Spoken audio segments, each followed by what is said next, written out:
না, রাত্রে আল্লাহর কুদরতি পায়ে সেজদা দিয়ে নালিশ দিয়েছে বেলাল আল্লাহর কাছে, আল্লাহ আমার চেহারা তো আপনি দিয়েছেন, কণ্ঠটাও তো আপনার দান, সুন্দর করে আযান দিতে পারি না, বংশ ভালো ছিল না, এই জন্য মসজিদের মুয়াজ্জিন আমার বাদ দিয়েছে, আল্লাহ আপনার কাছে নালিশ দিলাম, বিচারটা আপনি করেন। আপনি যদি একটা বার একজন মানুষ আপনার প্রতি জুলুম করছে, একটু ধৈর্য ধারণ করে রাত্রে নামাজ পড়ে একবার যদি আপনি নালিশটা আল্লাহর কাছে দেন, দুনিয়ার কোনো মাতব্বার কাছে না, আল্লাহর কাছে দিলে একটু বলেন তো দেখে আল্লাহ সে বিচার করবে কিনা? বেলাল রাত্রে নালিশ দিয়েছে, সকালবেলা সব মানুষ হচ্ছে, মসজিদের মধ্যে আযান হয়েছে, সুন্দর কণ্ঠ, মুসল্লিও হয়েছে অনেক বেশি, কিন্তু সকাল হয় না। সুবহানাল্লাহ, একটা আওয়াজ দিয়ে বলেন।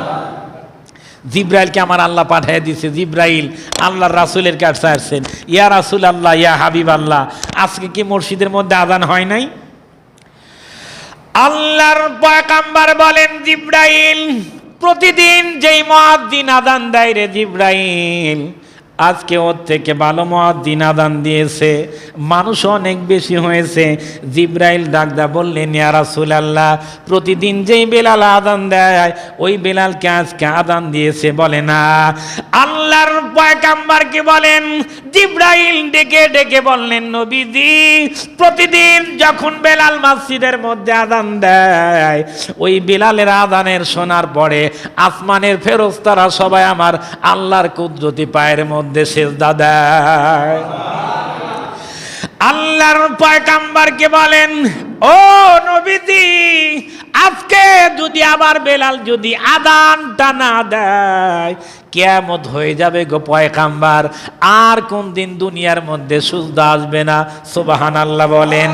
ও পয়গম্বর তাড়াতাড়ি বেলালকে ডাক দেন, বেলাল যেন আজকে আবার আযান দেয়, একটু আওয়াজ দিয়ে বলতে পারবেন কি সুবহানাল্লাহ?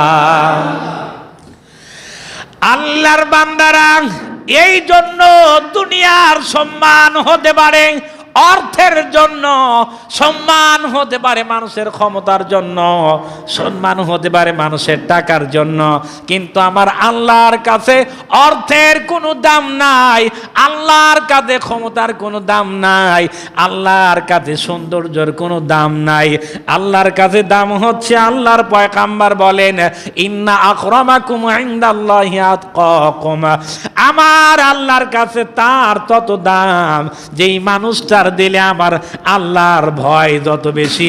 একটু আওয়াজ দিয়ে বলেন না।